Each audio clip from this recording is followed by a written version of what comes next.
Okay, so has been a long time since I updated, but this is step 2, 2021, question 8. All right, so this is relatively manageable, I think, as a step question. So let's do this.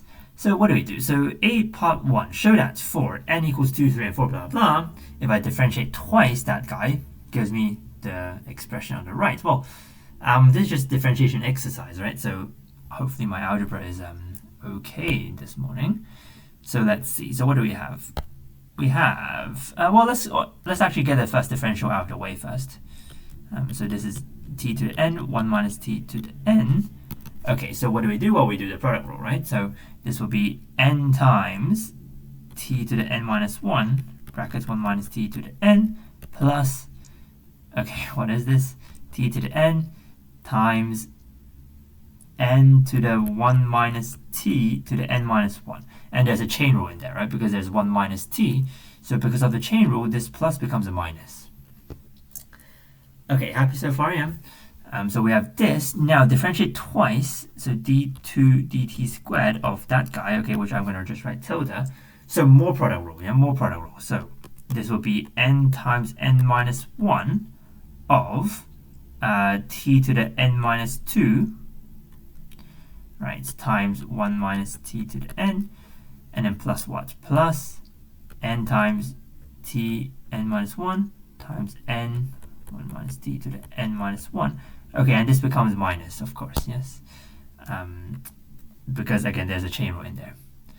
Good. Okay, so we know that we have 2 times this guy, right? We have 2 times because of the, what's it called? You know the binomial-looking thing when you differentiate things, right? You can use the Pascal's triangle to differentiate things as well, right? Because you also get a copy of this in the product rule of the second guy. Yeah, it's got a Leibniz rule or something. I forgot, but yeah. So we have 2 times this. Okay, so times 2. All right. Now the last guy, we still have the product rule. So minus t to the n times n minus 1 of 1 minus t to the n minus 2. Again, there's a chain rule there, so this becomes a plus here. Okay, good. So, well, now we just factorize, right? So we factorize what we could. So we could factorize what? God, okay, so let's see what they say. They say n and then t to n minus 2 and then 1 minus t to the n minus 2. Okay, let's do that. So n times t n minus 2, 1 minus t n minus 2. Okay, so from the first person, I'm left with n minus 1 times 1 minus t squared. Yes. Okay, second person, minus n times t times 1 minus t times 2. Yes, so 2n t times 1 minus t. Okay, lastly, we also have plus t squared n minus, oh god, t squared n minus 1, and then that's it, right? Okay, good. So now we have to make into something like this. For some reason that is that. Okay, so let's try to do some factorization on here. Let me scroll down just to make sure we can see. So what can we do? Equals that chunk of, so what could we have? Let me have a think. So this could be n minus 1 times, what am I doing? N minus 1 times, so expand the 1 minus t squared, so 1 minus 2t plus t squared, and also include the last person here, so plus a t squared, right? So minus 2n t times 1 minus t. Good, so far so good. Okay, so what does that equal to? Again, this chunk I'm just going to write apple for now, okay? Apple times, this will be n minus 1, oh god, n minus 1 plus n minus 1 times 2t squared minus 2t, yes? Minus 2n t times 1 minus t.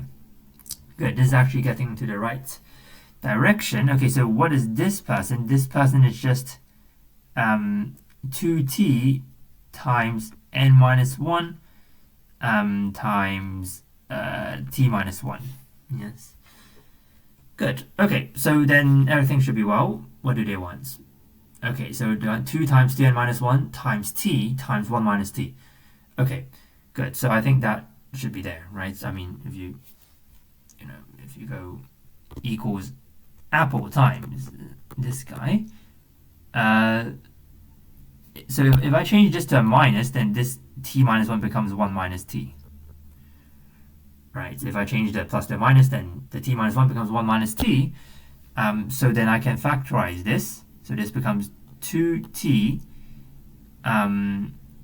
times 1 minus t of what? Of n minus 1 plus n. Yes? Because when I factorize, then this minus has to become a plus here. Alright, good. And then that's what they want, right? So this is 2n minus 1, and then we're done. Okay, so this is basically just horrid algebra, this first part, okay? Nothing too special. Alright, okay, but then part 2 is an interesting guy.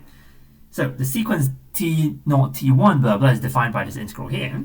So show that for n greater or equal to 2, we have this sort of a reduction formula thingy here. Okay, so I mean, if you do lots of reduction formula in A level, then you realize that it's always by parts, right? You always have to do this by parts. So let's set this to be u, let's set this to be v, right? So we're going to do by parts. So what do we have? We have Tn equals, okay, God provided that my pen is working. So this is T, okay, it's still not working. But it's uv minus minus v du, right? So of course I meant v prime there, not v. So let me put a prime back on. Good, okay, so Tn equals from 0 to 1. Let's do the by part straight away. I mean, we know how to do this. So uv, right? So u v. So when you integrate e to the t, it's still e to the t, yeah? uv minus v du. So we have the du first. So this guy differentiated times et dt. Good. Okay, there's a reason why I haven't differentiated the person. Yeah, that's the reason why I write a prime there, because it's more convenient later. Okay, so now by parts again, because you see there's Tn minus 2, right? So if you have to find Tn using Tn minus 2, then you realize that it's probably like by parts 2 times, yes? So, what have we got? So again, t to n, 1 minus t to n. You just copy this guy. Minus, so same logic.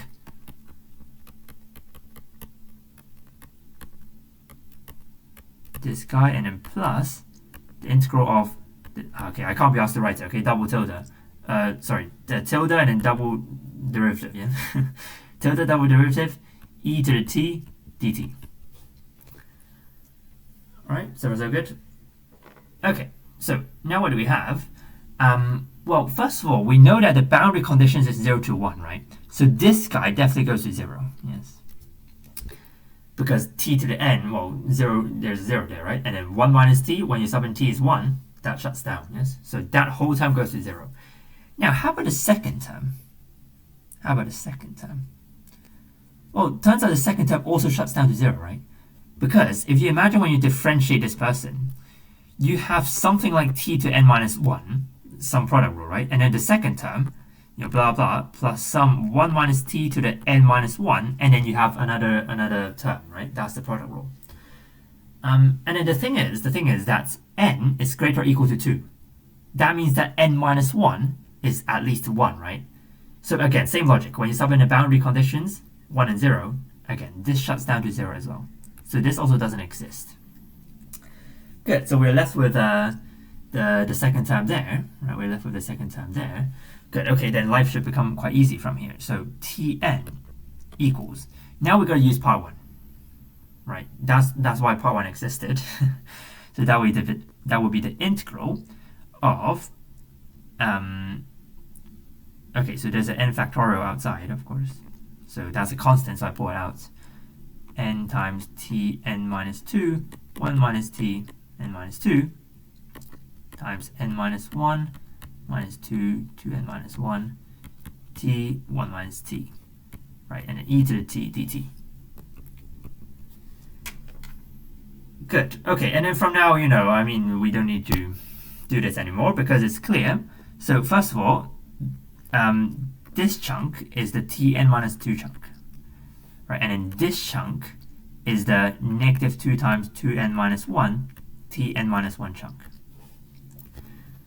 Right? I mean, is it clear? Because you know the t outside was n minus 2, right? And then 1 minus t is n minus 2. So if I have a t times 1 minus t here, that makes the powers n minus 1, right? So that's okay. Right? Okay, and the factorials also match. Because, well, it's clear that it matches, right? I mean, I don't have to explain it, I'm sure. So this is done. All right. So the key thing is to cancel the boundary conditions. Yeah. So the two terms there cancel to 0. That's very important. Good. Okay.